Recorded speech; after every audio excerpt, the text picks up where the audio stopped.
Next, from Springfield, we sit down with Rob Karr, the president of the Illinois Retail Merchants Association, and get Mr. Karr's thoughts on how regulation is stifling Illinois' economy, causing jobs to leave, and what solutions he and his organization's members would propose to attract jobs and increase employment in Illinois. This runs about 25 minutes. Rob Karr, thank you for joining us again on the Illinois Channel. Terry, good to be with you. Thank you. As we sit here, it's about 2 weeks before the election, and there's obviously a number of issues on the national level people focused on, but I think maybe as far as Illinois jobs, Illinois economy, they may not be focusing on some of the issues that are resonating within the business community, and we want to talk to you about some of those. As we tape this, the day before, the Obama administration just announced that the premiums for the health care will go up double digits, and in many areas there might only be one provider. To what extent is the cost of those health care premiums impacting your retail members and their employees? Sure, they're impacting employers of all sizes and types. Anyone who's looking to, who had hoped that the Affordable Care Act would do what had been promised, which was reduce costs, expand eligibility, those type of things, it is having a negative impact on them. Anything that takes away from the base revenue of an employer, particularly in this difficult economic time, is a negative, and it's a clear negative at this point. And I think there's great uncertainty as well, which never helps as to where do they go now. There's a tripwire, I think, with 49 employees, or if you get to 50 employees. Do you hear from any of your members that they're purposely keeping employment down so that some of the regulations don't apply to them? We have heard anecdotally that some are making that decision. Others are not. Others they're just growing, enough that it requires it, or they're at that threshold already. But others are clearly making that, and it's not just, I think, for Affordable Care Act. It's to avoid other mandates and regulations that are being imposed at certain thresholds. They're turning more to technology to avoid adding manpower costs or hours if they can help it. And so, some are doing that. Yeah, and one of the issues on that is, for those who have run a business, they will know that while technology might be expensive, it's never as expensive as labor, which is a recurring cost. You can buy a machine and write it off or pay it off over a period of time, and it doesn't call in sick and doesn't ask for the day off. Yep. When you have minimum wage, and that's been an issue with any number of the retail outlets around the state where people are saying we need to have various levels, whether it's $10, $12, $15 minimum wage prices. Often we hear it in connection with fast food locations, but it would impact anyone, whether it's a wholesale department store or whatever. What again are you hearing from your members? To what are they concerned about that, and what do you hear what an impact that would have if that was mandated by the state, that minimum wage, or the federal government if minimum wage was to be mandated to increase? Well, we have the experience of the city of Chicago. So for your viewers who are not familiar, the city of Chicago is on a path to increasing theirs to their starting wage to $13 an hour. And then after that, it will increase by the rate of inflation every year. We know in the city of Chicago that employers, because the mayor formed some working groups of which we were a part, they brought in employers and employees. Both employers and employees talked about the fact that they were reducing hours.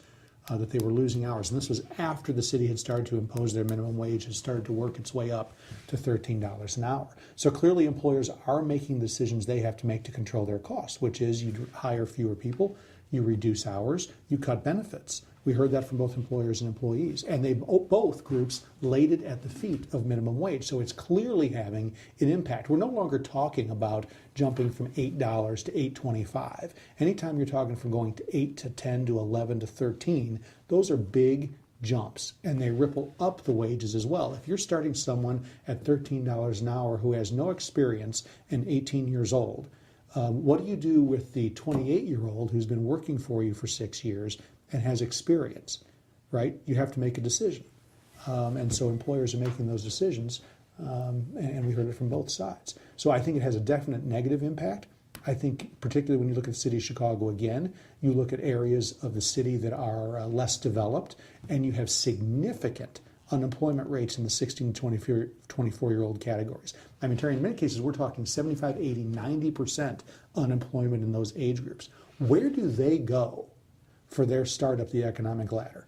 Almost every one of your viewers started in some capacity, some job, some starting level job. They were paid a minimum wage. I started bagging groceries and stocking shelves. You learn things there that pay off for you the longer you're in the workforce and the farther you go up. Basic skills, not just how to dress, but how to interact with people, how to solve problems, things you can't learn elsewhere. We're depriving those individuals of that opportunity.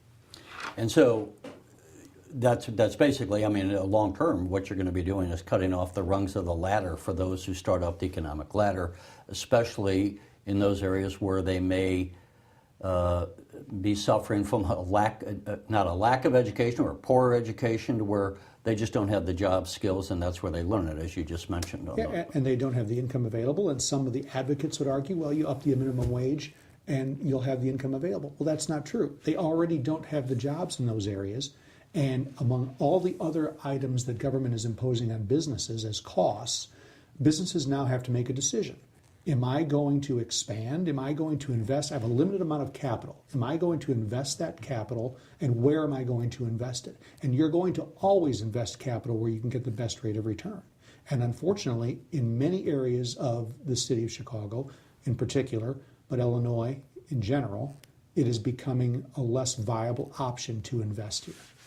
When you hear Governor Rauner press his agenda or his policy of his administration, and he's looking in a variety of ways to cut costs, he's talking about trying to get the workers' compensation costs down. Are there some issues that resonate more than others? I mean, what are your members saying about what the governor's trying to achieve on his turnaround agenda? I think generally they are sympathetic to the governor's desire to bring what might be called fiscal order to the House in Illinois, right? Not to the House of Representatives, but Illinois, the state of Illinois. And to do that, they recognize, I think, that ultimately you're going to have to see some revenue combined with additional cost control, spending restraint. And I think that's what's missing in the discussion is restraint.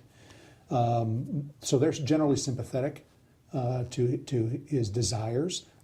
Some might quibble about whether it should be this reform agenda or that item, but the general gist is they're supportive of it.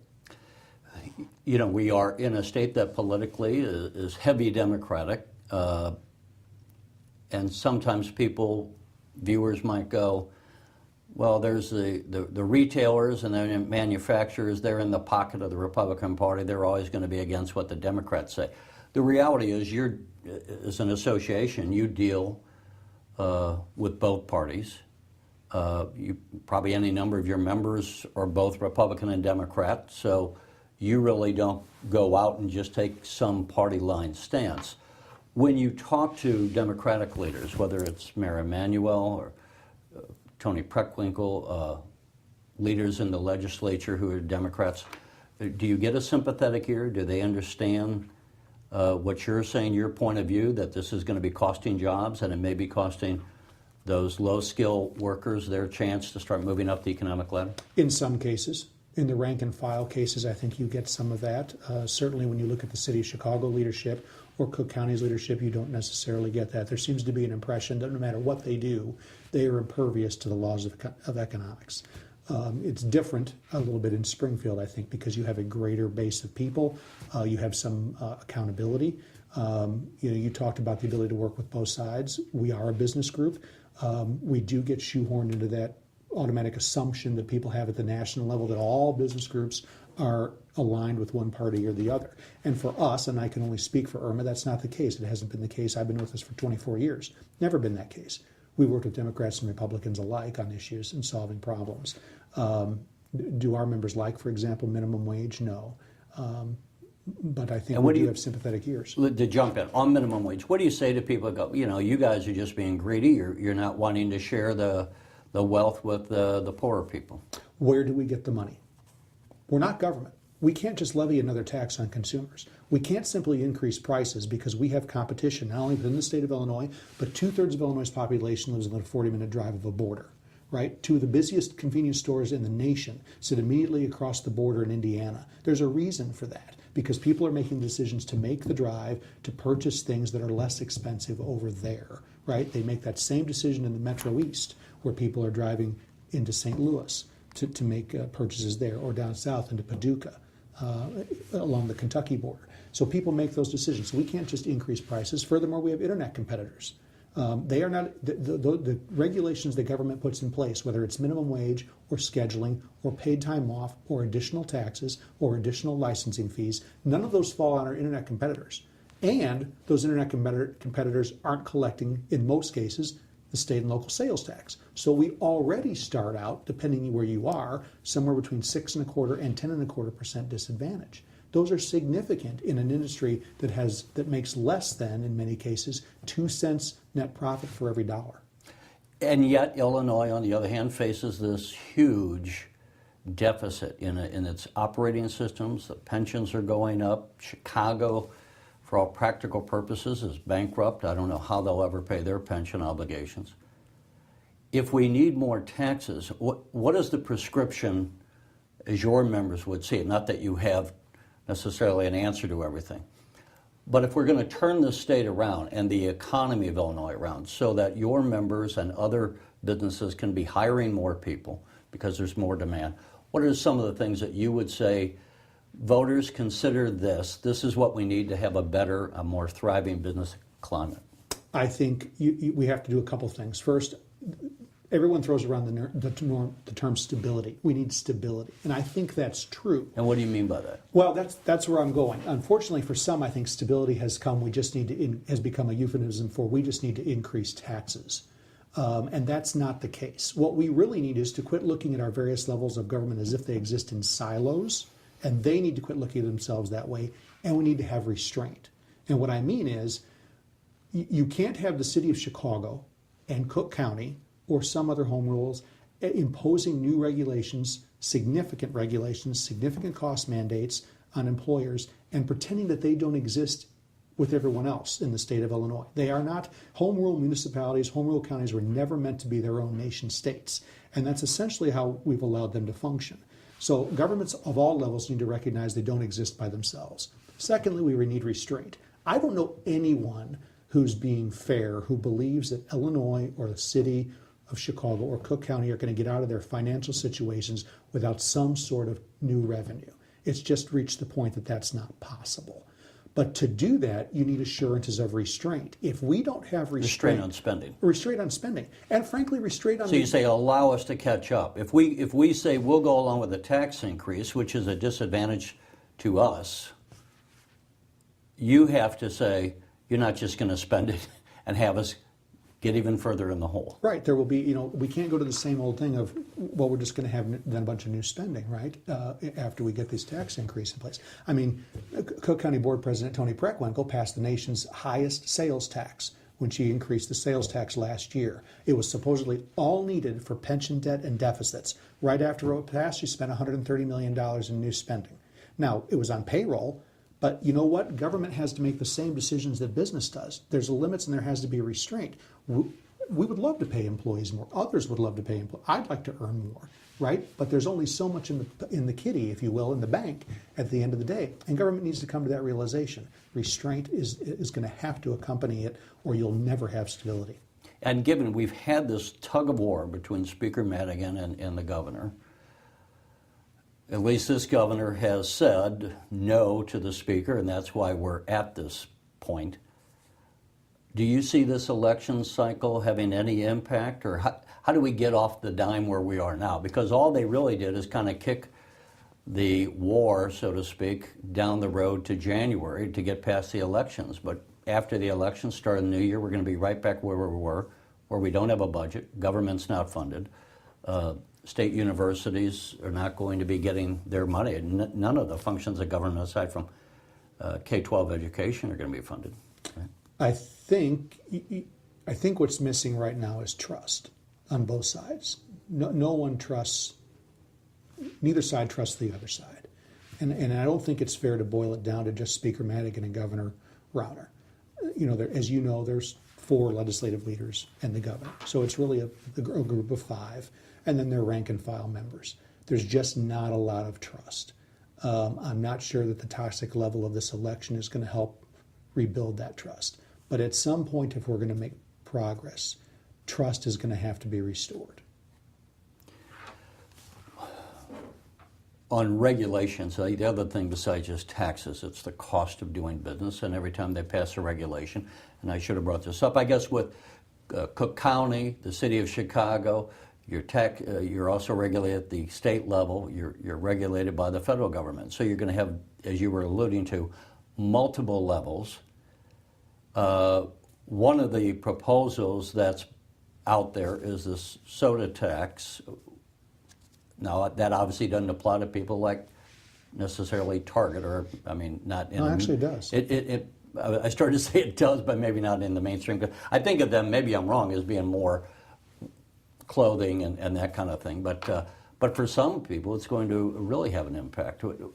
What impact do you see on that issue to your members? Well, if I can, let's make sure we're labeling it correctly. It's not a soda tax. What Cook County is proposing is a beverage tax. They're imposing a tax on any beverage that contains any sweetener, not just sugar, but artificial sweeteners of any kind. So you have to think about, consumers have to think about this. It's their coffees. If you drink Frappuccino or some sort of latte or cappuccino or just sugar in your coffee, it applies. Sweet tea or the various chilled tea drinks that are flavored, it applies. Flavored water, it applies. Sports drinks, some juices, it applies. So it's far more than soda tax. That's what the advocates would like to have us believe. That's what it's about. It's far more than that. How much of a tax would it be? It's a cent, a penny an ounce. So a 16-ounce drink would have 16 cents added to it. Doesn't sound like a lot, but let's again use Chicago as an example, or Cook County. The city of Chicago and Cook County have the nation's highest sales tax. These drinks would be high rate, that is 10.25%. You add 16 cents to a $3 drink along with the 10.25, you're now taxing those drinks at 15 and 16%.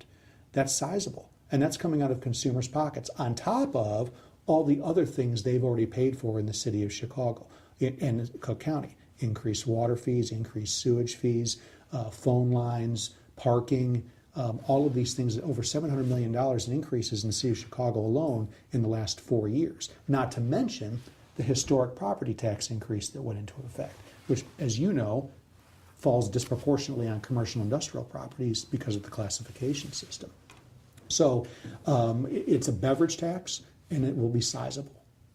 And a lot of people listening to this might live outside of Chicago and think, well, that's too bad for them. But relative to the state's ability to function in its economy, Chicago is the engine that pulls the train, right? Right. So to the extent that we're sticking any kind of a sand into the gears of how that economy works is going to really have an impact across the board. You can't ignore it, and I think it goes back to what I was talking before. Government has to show restraint, right? And advocates come down here and they try to peddle these ideas, and Springfield often moderates them, right, and says, we don't like them, or we're not going to go to that level. They don't like that. They then go up to the city or the county to try to pass it and build momentum and come back here. But if Illinois, to your point, given the economic powerhouse that is the city of Chicago and Cook County, if Illinois is ever to have stability, they're going to have restraint. And that's going to mean not just in Springfield recognizing that local governments are not city-states, and they're going to have to learn restraint as well. What is the purpose of that tax? Have they said what that's going to be going to? Allegedly for deficits.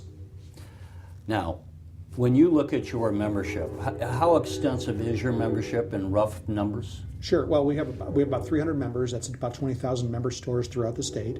We have all types and sizes, and we have all kinds: grocery, convenience stores, pharmacies, hardware, pet stores, you name it. We have it in some function, in some manner. How many are huge, like the McDonald's of the world, as compared to mom and pop little stores? Depending where you draw the line on mom and pop, it's about 2/3 being the independent stores and about 1/3 being the corporate stores.